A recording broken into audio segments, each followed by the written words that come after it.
Zikri itu kata benda,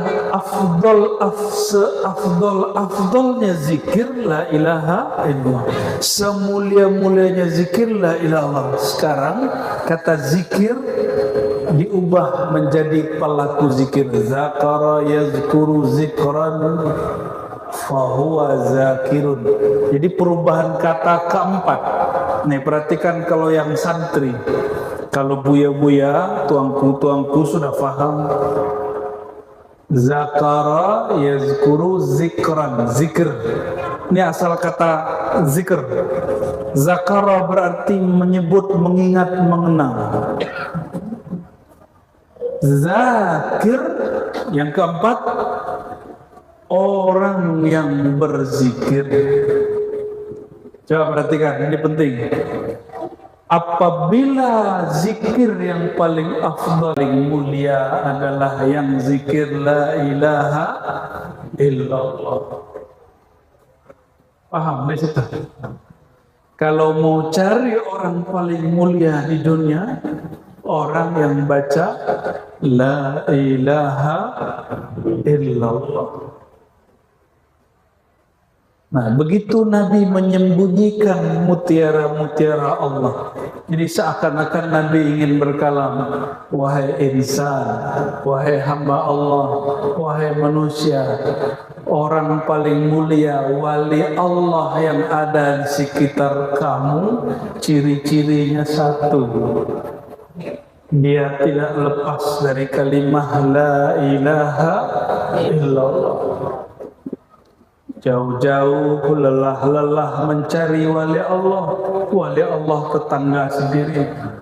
Tapi itulah sunnatullah, mercusuar menerangi kampung sebelah, kampung sendiri tidak tahu. Berkata Imam Athaillah Sekandari, imam yang arif billah, gelarnya arif Tuanku Mudo, Tuanku Syekh, beliau gelarnya Angku Mudo Arif atau Tuanku Arif. Itu gelar Imam Athaillah Sekandari. Apa kata beliau? Subhana man satara sirral khususiyah bizawahiril basyariyah. Sungguh hebat, sungguh dahsyat, sungguh sangat pintar sekali Allah Subhanahu wa taala. Allah sembunyikan rahasia kekhususan dari wali-walinya dengan penampilan-penampilan manusia biasa. Bapak Ibu, wali Allah itu manusia enggak? Ada juga jin. Nabi atau bukan? Wali itu bukan. Berarti kalau bukan nabi, dia sempurna enggak? Wali Allah sempurna enggak? Dia bukan nabi. Enggak. Nabi tidak berdosa. Kalau wali pasti berdosa. Paham? Jadi kalau nanti kejadian ada Tuan Syekh, Tuan Khalifah, Allah uji dengan maksiat, jangan ngomong begini, masa orang tarekat maksiat? Oh, berarti selama ini kebanyakan kita memahami bertarekat, bertasawuf itu jadi malaikat. Karena yang tidak berdosa itu malaikat. Keliru atau keliru? Keliru atau salah? Salah ya? Dua-duanya. Coba tanya beliau pengasuh tarekat Buya Marzuki. Setelah beliau berumur 70 sekian ini, apakah sudah jadi malaikat? Malaikat nggak makan, nggak minum, nggak tidur. Coba tanya beliau, masih makan? Masih minum? Malaikat ada sakitnya? Beliau pasti ada sakitnya. Malaikat minum teh telur enggak? Enggak. Kami tadi minum teh telur berdua. Allahumma sholli ala sayyidina Muhammad. Dalam hadis Imam Bukhari, Imam Tirmizi, Imam Tabarani, disebutkan banyak versi. Malaikat itu ternyata masih dapat rezeki, Bapak Ibu. Rezeki malaikat, subhanallah walhamdulillah wa la ilaha illallah wallahu akbar. Itu rezeki malaikat. Dan untungnya diri ini Allah ciptakan ada nur yang persis dengan nur malaikat. Oleh karenanya kalau itu dilatih, orang-orang ahli zikir nggak boleh kalah dengan preman yang begadang dia warung itu sini, warung tempat nongkrong minum-minum itu namanya kodai. Masa ahli zikir kalah sama orang duduk di kodai? Nggak boleh kalah, Pak. Orang di kodai kita nggak boleh buruk sangka. Mereka siapa tahu ada wali Allah sembunyi di situ. Ya, tapi zohirnya ya begitu, main kartu, main gaple, ya itu zohirnya. Coba, mohon maaf nih, ini pada beriman semua kan? Ya, ini bukan banding-bandingin dengan orang di kodai, Pak. Orang di kodai itu dahsyat, hebat. Mereka cukup dengan main gaplek, gaplek sih? Domino, itu bisa begadang sejam 3. Domino dengan la ilaha illallah, mana yang lebih asik? Ayo, katanya beriman, Pak. Afdalu dzikri la ilaha illallah. Itu gabungan dua teks itu. Zikir paling nikmat, paling lezat la ilaha illallah. Dulu guru kami Abu Ya Hasan Basri berkalam, zikir itu mainan dominonya kolbu. Maka orang zikir la ilaha illallah dengan kolbunya, dia bisa begadang sampai jam 3, jam 4 pagi. Domino di tangan, tapi tidak tahu cara makai, ditinggal tidur, benar nggak? Jadi kenapa orang-orang seperti kita ini yang selama ini mengaku beriman, sholat 5 waktu oke, mungkin sudah umroh, sudah haji, bayar zakat bagus, tapi dikasih zikir la ilaha illallah 100 tidur. Dikasih tontonan film bisa melek, bisa jaga 2 jam. Kenapa? Ada yang dilihat, ada yang dipandang dan mengerti jalan cerita. Maka orang yang tidak mengerti jalannya zikir la ilaha illallah tidak menikmati. Itu kalau domino ada balak-balaknya, Pak. Boleh adu kita, cuma sayangnya saya udah pakai kopi ya, Pak. Udah nggak berani main. Dulu saya main begitu, waktu mahasiswa masih main. Tapi kemudian kita belajar nangis lagi main domino, nangis. Kok bisa tahan sampai jam 3, tapi zikir gak tahan sampai jam 3, nangis.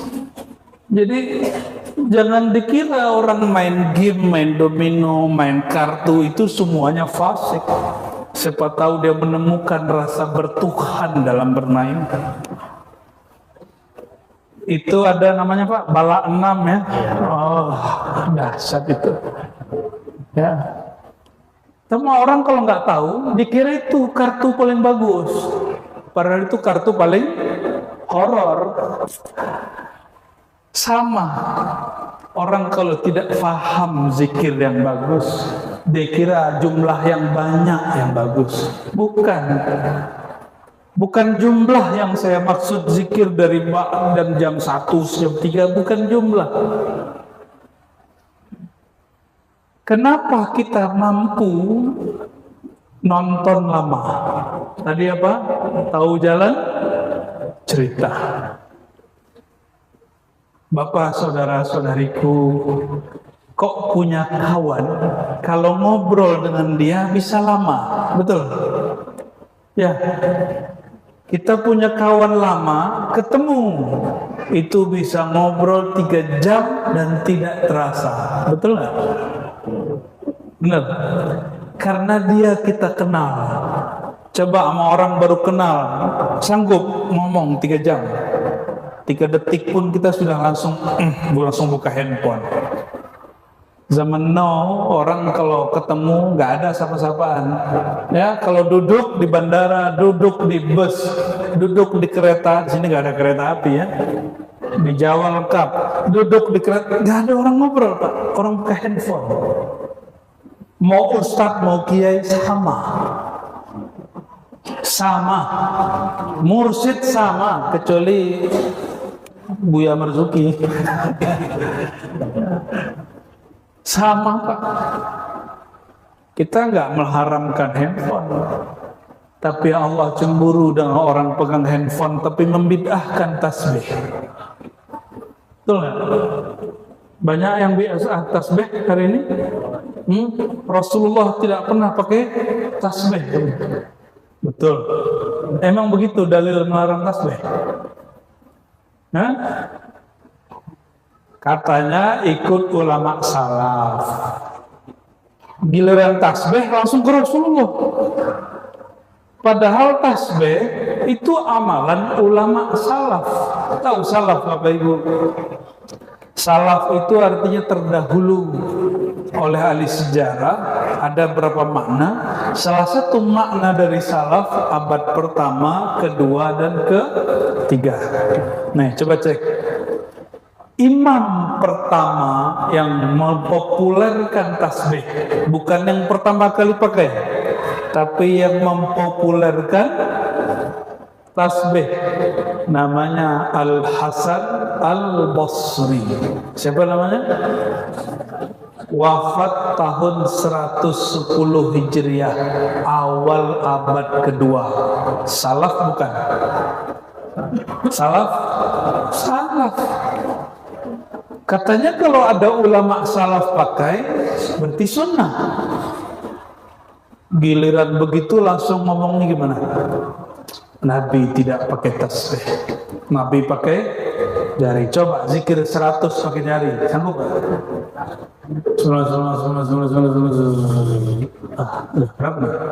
Ah 100 saja deh.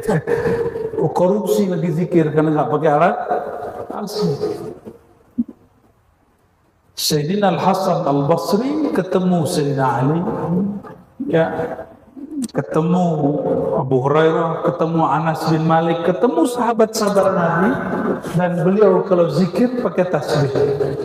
Disebutkan oleh Syekh Yasin Al-Fadani dalam Al-Ujalah, ya, tentang hadis musalsal.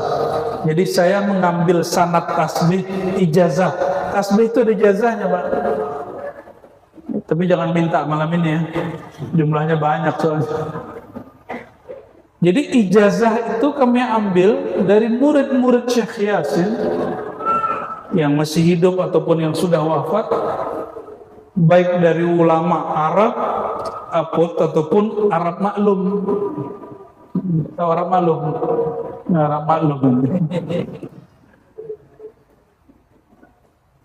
Beliau itu mengambil dari Syekh Yasin sampai kemudian kepada Imam Junaid sampai kepada Sayyidina Al-Hasan Al-Basri, murid sahabat Nabi.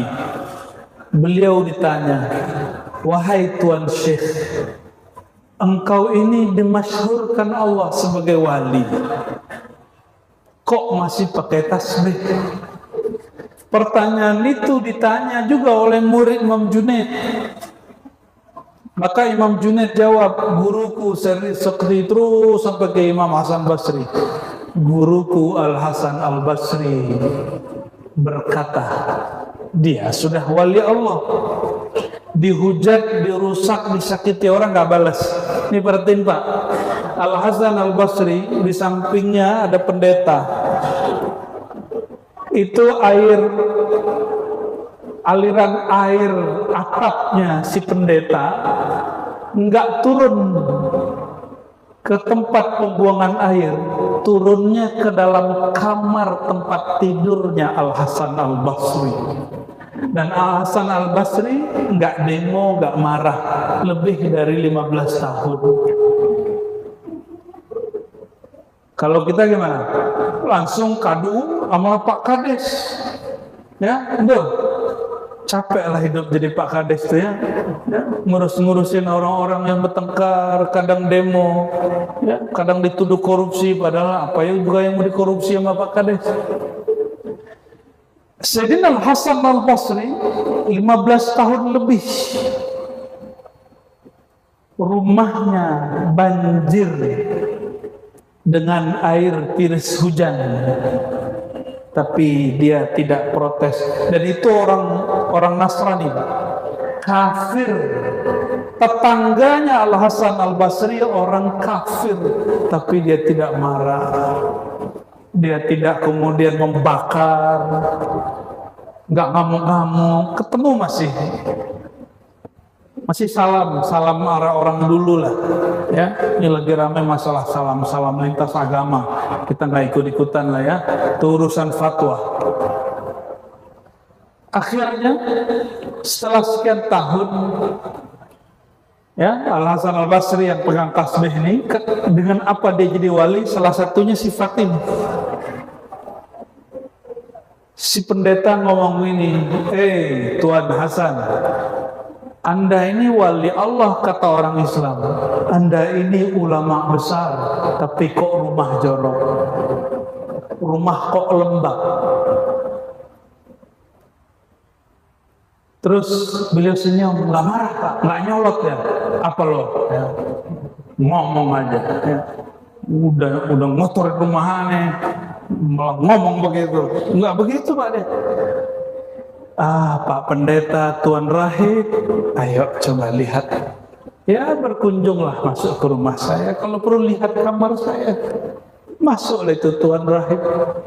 Disuguhin minum, nggak mau diminum. Karena lembab, tanahnya lembab. Apek baunya. Tahu-tahu ditanya, ini banjir dari mana Tuan Syekh? Ya, itu kamar saya. Dibuka kamar, dia lihat. Ada tetesan air terus menerus 15 tahun. Akhirnya itu loteng hancur. Dia lihat, ini dari mana ini? Dia masih prihatin Pak, masih sedih. Benar-benar zuhud di ulama orang Islam nih. Pas dia lihat ternyata itu tetesan air dari rumah si pendeta sendiri. Dikabarkan oleh ulama ahli tarikh, dia tanya, oleh si pendeta nanya, Tuan Syekh, kenapa engkau tidak bicara kepada saya?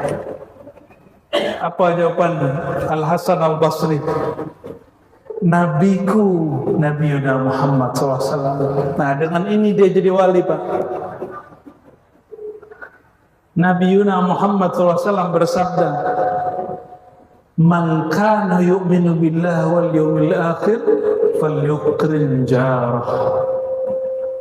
Kalau betul engkau percaya, beriman kepada Allah dan hari akhir, maka ikramlah kepada tetanggamu. Ikram itu memberi walaupun disakiti. Ikram itu bersabar walaupun kita kemudian diirikan, didengkiin orang. Sanggup? Mau sempurna gak imannya? Jadi wali Allah itu gak mesti suluk. Suluk itu belajar jadi kekasih Allah. Coba tanya Buya Marzuki, bersuluk itu latihan, bukan tujuan. Gak boleh berbangga-bangga dengan tarekat dan suluk, cuma latihan. Maka mohon maaf, kalau ada saudara kita, tetangga kita sudah bersuluk tapi masih maksiat, maklum, dia baru latihan. Paham? Orang sekolah masih bodoh nggak? Banyak yang sekolah masih nganggur. Apa bedanya? Banyaklah orang bersekolah hati, bersekolah suluk, lalu dia tidak semuanya sukses. Itu wajar. Kenapa kita tidak protes orang kuliah di UIN Suska lalu kemudian jadi pengangguran sampai sekarang? Kenapa kita protes kepada orang bersekolah hati ke surau suluk lalu dia belum berhasil menjaga kalbunya? Gak adil, ya? Oleh karenanya Bapak Ibu saudara-saudariku, Imam Al-Hasan Al-Basri jadi kekasih Allah bukan dengan zikir. Dia jadi kekasih Allah karena apa? Dia sabar, dia ikram kepada tetangganya. Ini kita kalau naik motor, naik mobil disalip orang, tahu disalip? Gimana ngomongnya? Disalip, ya, kejar ya. Gimana mau jadi kekasih Allah? Ya. Sayyidina Al-Hasan Al-Basri yang sudah menjadi kekasih Allah tetap tidak meninggalkan alat tasbih. Ditanya oleh muridnya, wahai Tuan Syekh, kenapa engkau tidak tinggalkan tasbih sedangkan engkau seorang kekasih Allah? Lalu jawab beliau, wahai Ananda, uhibbu an adkurullaha biqalbi wa lisani wa jawarihi. Aku suka senang mengingat Allah, menyebut nama Allah dengan kolbuku, dengan tanganku pakai alat tasbih, dan dengan lisanku. Jadi pakai tasbih karena itu, karena Imam Salafus Saleh yang bernama Al-Hasan Al-Basri mengamalkannya. Oke, kalau kita ikut manhaj salaf, kira-kira tasbih bid'ah nggak? Tasbih bid'ah nggak? Enggak lah. Berarti tasbih sunnah. Gimana, beres? Udah kan ngajinya? Sebentar ya.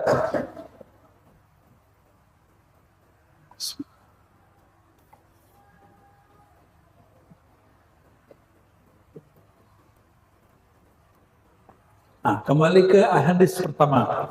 Apa hadis itu tadi? Afdhalul dzikri la ilaha, zikir yang paling mulia, paling afdal, paling utama la ilaha. Kalau yang ngerti bahasa Arab pakai fa'il, afdhalul dzakiri, seafdal ahli zikir adalah ahli la ilaha illallah. Jadi orang bersuluk, apa yang diamalkannya? Puncak orang bersuluk zikir la ilaha illallah. Awal orang bersuluk menyebut nama Allah, Allah, Allah, mengamalkan surah Al-A'raf ayat 205. Al-A'raf 205, wazkur rabbaka fi nafsik, sebut nama Rabbmu, nama Tuhanmu, penciptamu di dalam dirimu. Siapa nama Tuhanmu? Allah. Itu yang diamalkan. Dijawablah oleh satu kawan saya yang mengaku bermanhaj salaf. Saya bukan lagi debat mau menyalahkan orang salafi, Pak, bukan. Tapi emang salah. Ya, saya sudah meninggalkan berdebat-debat, berbenci-benci ria dengan mereka. Kita berbeda tapi nggak usah benci. Sepakat? Kita beda tapi nggak usah tafarraqu, ayat yang tadi wala tatafarraqu. Kita cukup berbeda, hati kita yang penting saling cinta dalam nama Allah Subhanahu wa taala. Apa kata kawan kita yang mengaku bermanhaj salaf? Apa kata dia? Zikir itu mesti dengan kalimat yang lengkap. Tuhanku Allah, Rabbi Allah, Subhanallah, Rabbunallah, Hasbunallah. Begitu. Ternyata ini kawan bahasa Arabnya kurang expert. Tahu expertnya? Ini dalam bahasa Arab ada beberapa yang disebut hasfut taqabuli. Nah, ini kalau orang santri ini harus belajar. Kalau kita ditanya orang begini, siapa namamu? Biasanya langsung jawab, nama nggak? Ah, boleh kita tes. Namanya siapa Pak? Sarbaini. Pak Sarbaini. Kalau pakai bahasa Arab, bahasa Indonesia lengkap gimana? Siapa namamu? Jawabnya Pak, namaku Sarbaini. Gitu ya? Tapi tadi langsung siapa nama Anda? Jawabannya tidak perlu diulang. Ini namanya hazfut taqabuli, menghapus pertanyaan langsung ke inti jawaban.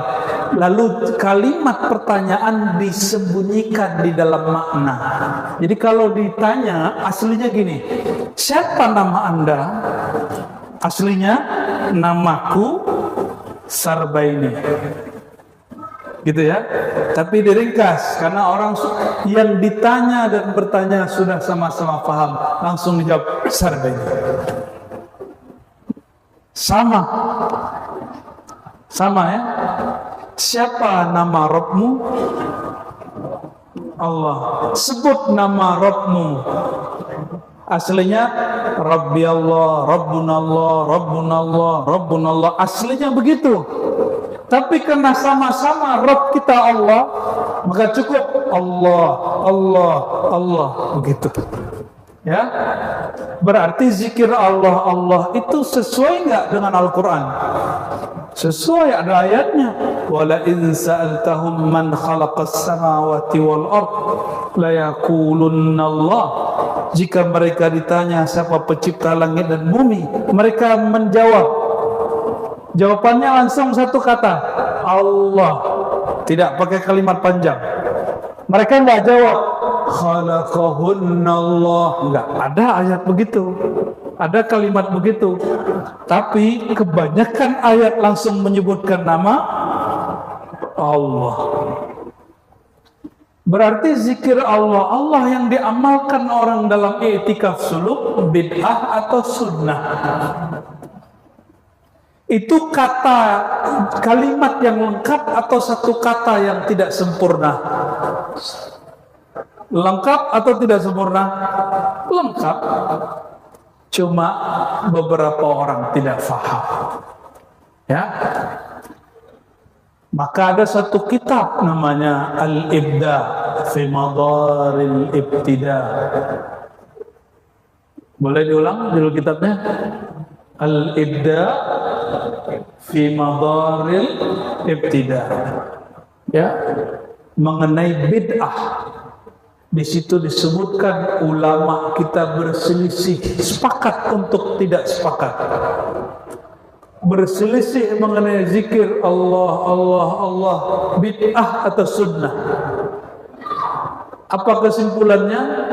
Itu masyru' atau disyariatkan.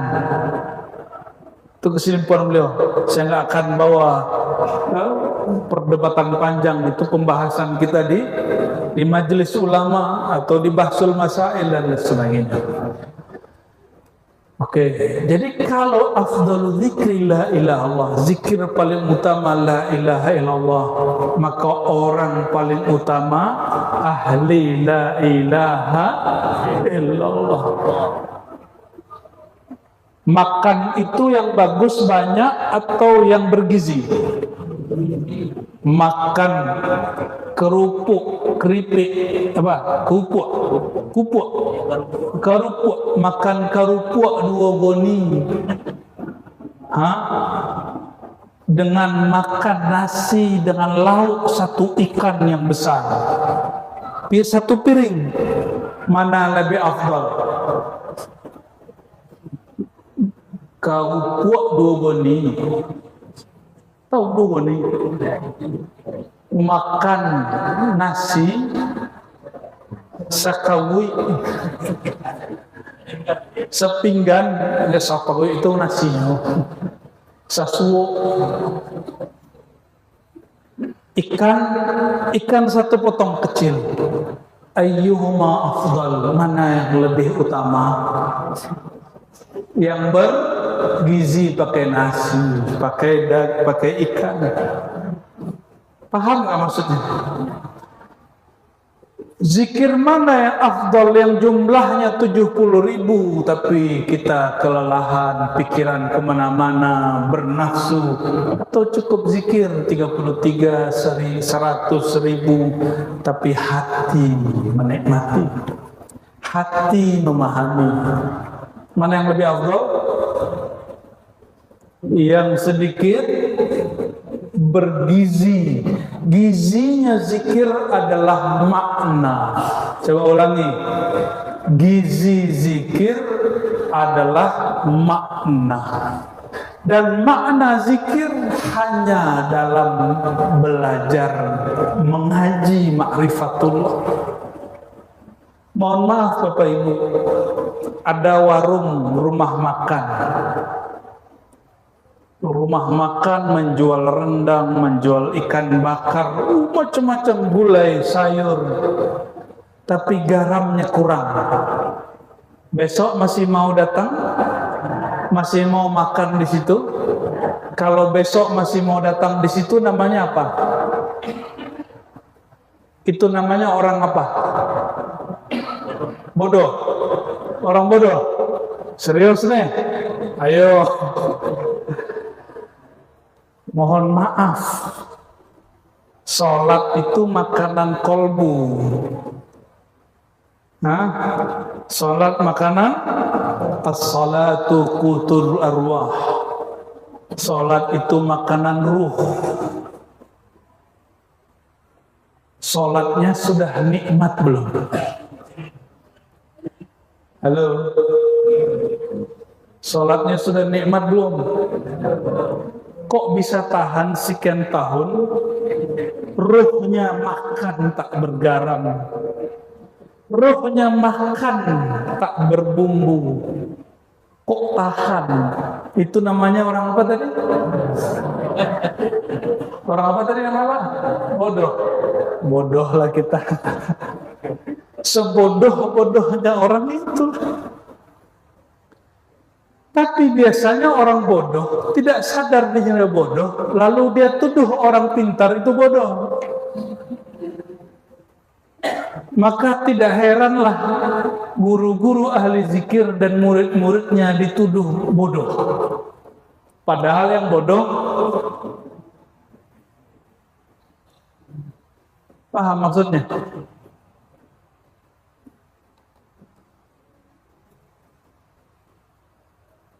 Ada sebuah kalimat diriwayatkan Imam Al-Baihaqi dalam Zuhud Al-Kabir, Syu'abul Iman dan lain-lainnya ya. Likulli syai' siqalatun wa siqalatul qalb zikrullah. Orang sudah banyak hafal ini. Ini bukan hadis Nabi, ingat ya. Ini bukan hadis Nabi. Ini kalimat athar, kalam-kalam mutiara ulama salafus salih. Segala sesuatu ada sekolahnya. Sekolah itu dalam bahasa Arab maknanya pembersih. Maka sekolah-sekolah itu pembersih kebodohan. Dan pembersih sekolahnya kalbu adalah zikrullah. Zikrullah itu makna tertingginya adalah mengenal dan memandangnya. Makna terendahnya menyebut-nyebut namanya. Makna tertingginya apa? Mengenal, menyebut. Ulangi. Makna tertingginya apa? Memandang dan mengenalnya.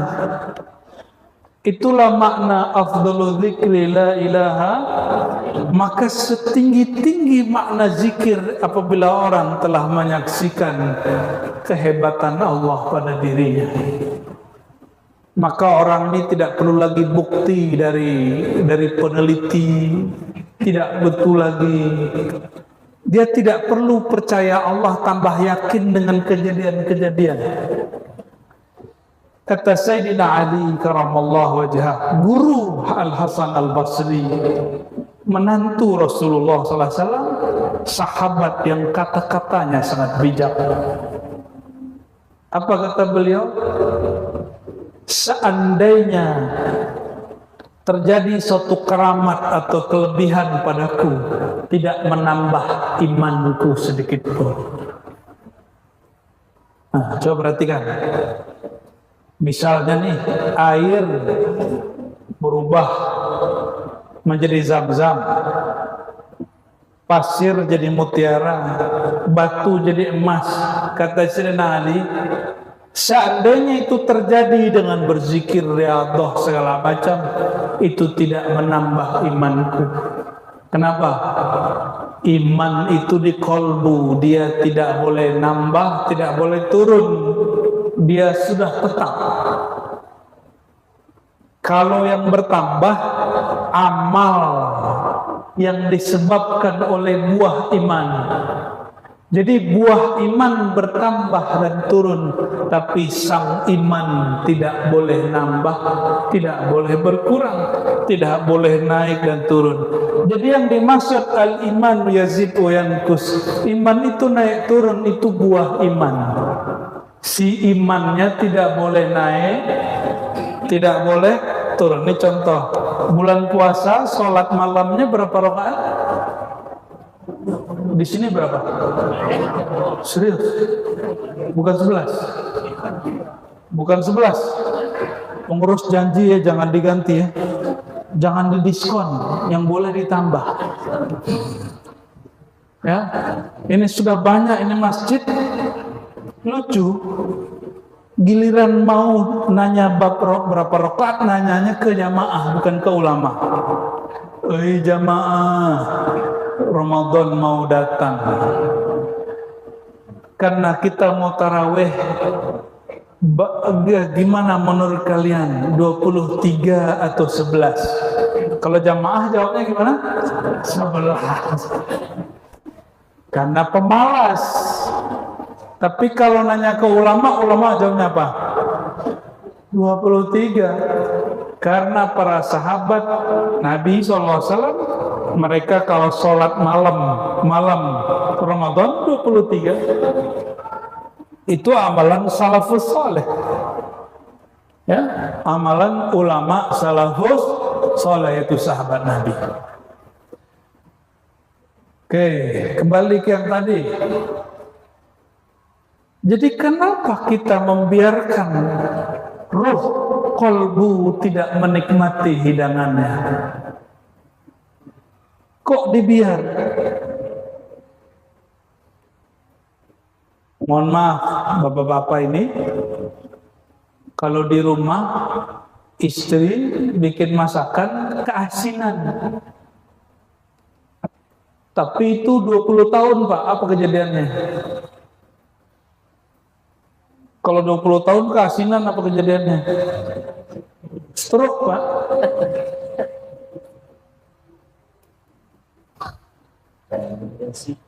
Tensi naik, darah tinggi. Dan kalau makan keasinan, pasti lidahnya protes, benar nggak? Lidahnya ngoceh aja. Sunnah Nabi, nih ibu-ibu alasannya begini nih. Katanya kalau Rasulullah makan nggak enak, Nabi diam, makanannya ditinggal. Coba tinggalin Pak makanannya. Berani nggak?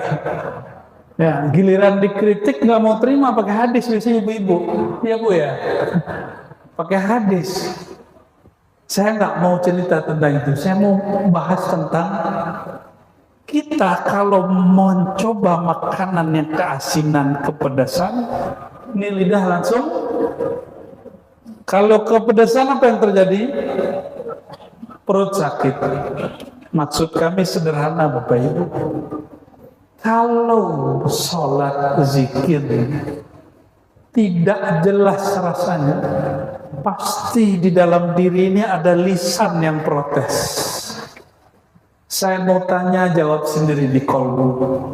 Selama ini sholat dan sholatnya tidak khusyuk, zikirnya tidak nikmat, la ilaha illallahnya tidak mantap.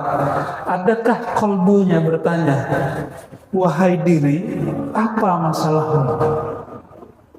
Apakah hidangannya kurang bungu atau engkau yang sariawan? Makanan sudah enak, yang masak sudah bagus, lidah sariawan, nikmat gak? Gimana Pak? Gimana Pak Sirbini? Makanan sudah enak, yang masak cantik, tapi lidah sariawan bisa menikmati? Nah, kalau itu kejadiannya, lidahnya mesti diobat dulu, mesti diobatin dulu. Ini rahasia yang jarang dipahami, bahkan kebanyakan guru-guru ahli zikir, kecuali Buya Marzuki paham itu ya. Apa yang tidak dipahami? Di sini mursyid-mursyid muda sampai yang tua mengeluh, kenapa murid saya tidak menikmati zikrullah? Kenapa ditalkin bayat dia tidak ada rasa di kalbunya? Ini jawabannya. Wahai Tuan, kalau badan sedang sakit, diberi makanan enak atau diberi obat? Kalau makan gak perlu enak, yang penting bergizi. Obat itu, jamu itu pahit atau manis? Pahit atau manis? Jamu, kunyit manis Pak. Coba kunyit kasih gula, bukan jadi obat. Ini yang mau berobat pakai kunyit, jangan pakai gula. Jangan pakai gula, langsung jadi obat. Pakai gula, penyakit lagi deh. Apa yang dilakukan guru-guru kami dulu sebelum kami belajar zikir? Kata beliau, kamu mandi tobat dulu 7 hari. Kamu sholat dulu tiap malam, sholat hajat, minta petunjuk kepada Allah, mandi tobat tiap malam, zikir ABCD, ya nggak banyak, tapi ada. Sekian hari minta petunjuk kepada Allah, apakah kita berjodoh untuk guru dan murid. Begitu dulu kami kalau belajar zikir, minimal disuruh sholat istikharah. Bahkan minimal, ini ada beberapa murid beruntung, yang lain disuruh zikir sekian hari, ini baru sekali datang langsung diberi zikir. Itu sama guru dibimbing baca istighfar, diobati di tempat. Nah, ini kasusnya mirip begini. Bapak Ibu pernah datang ke dokter, tidak lama langsung sembuh. Pernah? Ya, pernah begitu? Kita pegel-pegel, badan kita sakit, kita datang ke tukang urut, sembuh di tempat. Betul? Tapi kalau yang sakit livernya, yang sakit paru-parunya, jantungnya, atau mungkin usus buntu, itu mesti diinap dulu, diobati dulu, baru dikasih makanan enak. Paham bahasa begini? Ya, jadi rahasia menikmati zikrullah dan zikir paling tinggi la ilaha illallah, dan itu ada di Quran, ada di dalam sholat. Itu caranya adalah obati penyakit hatimu, pasti kau menikmati zikir dan sholat. Oleh karena itu Nabi Muhammad SAW yang tidak berdosa bertobat, berzikir setiap hari, astagfirullah wa atubu ilaih berapa kali? Sudah tahu, sudah paham, kenapa tidak dilakukan? Kira-kira Nabi dosanya apa kok istighfar 100 kali? Nabi nggak berdosa Pak, tapi merasa berdosa. Kalau kita gimana? Kita berdosa tapi tidak merasa berdosa, itu bedanya. Mau mewarisi kalbu Nabi SAW, mau dapat limpahan nur kalbu Nabi, mau? Coba tuduh diri kita berdosa tiap hari. Nanti dicek di rumah, cek di rumah Pak ya. Sebelum tidur matanya dirasa-rasa, mata, apakah engkau melihat yang haram hari ini? Pasti dijawab iya. Ya. Apakah engkau memandang dengan sombong hari ini? Dia jawab iya. Apakah engkau memandang dan pandang membuat engkau berburuk sangka hari ini? Si mata bilang iya. Itu udah 4 istighfar sudah. wahai mata, apakah engkau memandang yang bukan mahrammu dan engkau menikmatinya? Kata si mata, betul Pak, ini benar-benar pekerjaan dia Pak. Ditanya terakhir, wahai mata, engkau di depan orang seperti tidak mau memandang yang haram, tapi di kamarmu, di kesendirianmu, engkau buka dengan tanganmu yang ada di tanganmu, handphonemu, betul nggak? Apa kata mata kita? Ya Allah, ya Allah. Mata ini tak ampun Pak. Setiap subuh semua anggota tubuh berkalam kepada lisan. Ini hadis riwayat Imam Tirmizi. Hadisnya sahih. Imam Tirmizi murid Imam Bukhari, murid imam besar Imam Qutaibah murid Imam Malik murid Nafi' Ibn Umar, murid Rasulullah SAW, bersambung. Apa kata beliau? Rasulullah SAW bersabda, setiap pagi, setiap subuh, anggota tubuh, mata, telinga, tangan, kaki, kemaluan, perut, semua berkalam kepada lisan. Ya, wahai lisan, tolong jaga kami, karena tanggungan kami ada padamu. Maksudnya gimana? Jika mata kami, jika aku wahai lisan ini salah, tolong istighfarkan mataku. Kata si telinga, wahai lisan, jika engkau mendengar, melihat, ya, telinga ini mendengarkan yang haram, suka menggibahkan orang, bahkan menggibahkan ulama, tolong istighfarkan telingaku. Terus sampai ke seluruh tubuh. Si hati juga bicara, wahai lisan, hatimu ini menyimpan iri, dengki, sombong, lalai, ghaflah. Tolong mintakan istighfar kepada Allah Subhanahu wa ta'ala. Jadi si lisan ini menanggung semuanya, Pak. Oleh karenanya, afdalu dzikri la ilaha, zikir paling afdal jika lisan baca la ilaha illallah.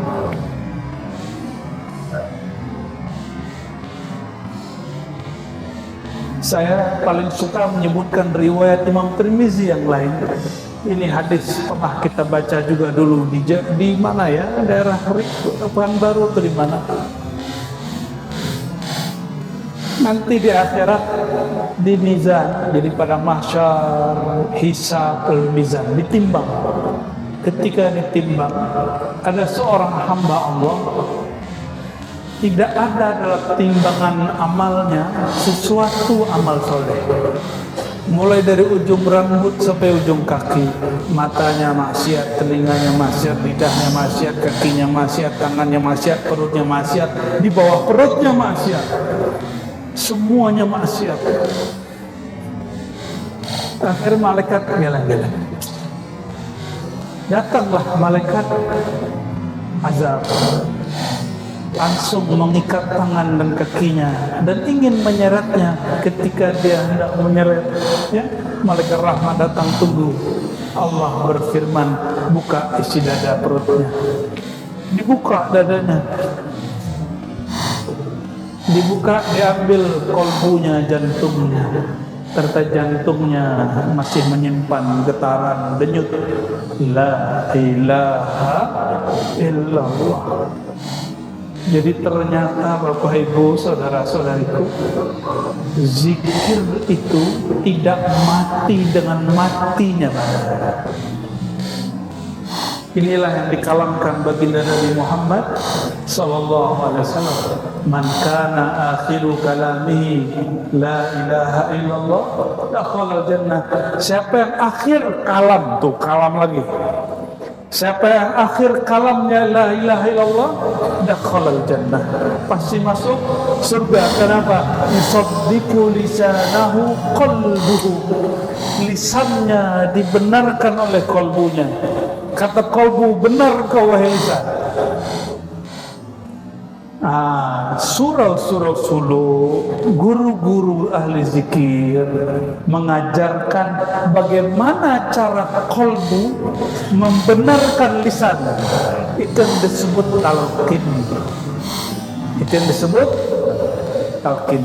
Terakhir Bapak Ibu, ini jam berapa ini? Jam 10 ya. Ini terakhir. Kalau badan sakit, orang yang berakal sehat dia datang ke dokter atau ke kalau dulu herbalis yang disebut dukun dulu ya. Cuma karena kata dukun ini sudah negatif, kita gantilah tabib. Padahal dia juga Pak. Tabib itu terjemahan Melayunya ya dukun. Ya cuma ya maklum lah.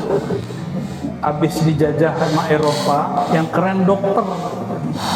Dukun, orang yang ngobat pakai kun fayakun, nggak jadi tak keren lagi. Dituduh syirik. Betul ada dukun syirik, ada. Bahasa Arabnya kahin, bukan dukun. Kahin, bukan dukun. Ya. Kalau badan sakit, orang berakal sehat, dia berobat atau bukan? Ya. Innallaha yuhibbul muqsitin. Allah cinta orang yang adil. Apakah saya tuan-tuan semua sudah adil? Badan yang fisik yang bakal mati, yang bakal dikubur ini sakit, kita hantar ke dokter, kita hantar ke tabib. Tapi kolbu sakit, jiwa sakit, ruh terhalang, terhijab, kenapa tidak dihantar kepada tabib kolbu? Betapa tidak adil dan Allah tidak sayang. Berarti innallaha la yuhib, Allah tidak sayang orang tidak adil. Bagaimana orang mau adil? Ya, yang mau nyalek, mimpin, silakan adil dulu kepada dirimu. Sayyidina Umar bin Abdul Aziz, setiap malam dia ingat kepada Allah. Setiap malam dia tahajud. Dan dia ketika menjadi raja, menjadi khalifah hanya 2 tahun. Tapi efeknya kitab-kitab hadis terbukukan dengan baik. Ada prestasinya. Hanya 2 tahun. Nggak perlu nunggu 5 tahun, 2 periode, nggak perlu. Apalagi 3 periode, nggak perlu. Sayyidina Umar bin Abdul Aziz hanya memimpin 1,5 tahun, mau 2 tahun meninggal. Tapi apa kata para ulama, kalau nggak ada Umar bin Abdul Aziz, kita nggak kenal sekarang Sahih Bukhari, Sahih Muslim, nggak kenal. Jadi mohon adil kepada diri. Sakit badan bawa ke dokter. Sakit kolbu, ciri-cirinya tidak menikmati zikir, tidak menikmati sholat, tidak menikmati Quran, wajib datang kepada dokter kolbu. Ya. Oh, Buya, Ustaz, ahli zikirnya sakit-sakitan. Ya, yang sakit badannya, hati dia tidak sakit. Hati dia tidak sakit. Oleh karenanya, min wajibatil mar'i ayyuqsita ala nafsihi. Salah satu kewajiban seorang hamba supaya Allah jatuh cinta kepadanya, dia mesti adil zahir dan batinnya. Kasih makan yang zahir, kasih juga makan yang batin. Ya, semoga Allah Ta'ala memberkahi malam kita ini, memberkahi guru-guru, memberkahi semua yang hadir, memberkahi siapapun yang berjasa untuk kajian malam ini. Mari kita berdoa sejenak ila ruhin Nabi sallallahu alaihi wasallam wa ila jami' arwahina wa anfusina wa qulubina wa zawahirina wa bawatinina. Al-Fatihah.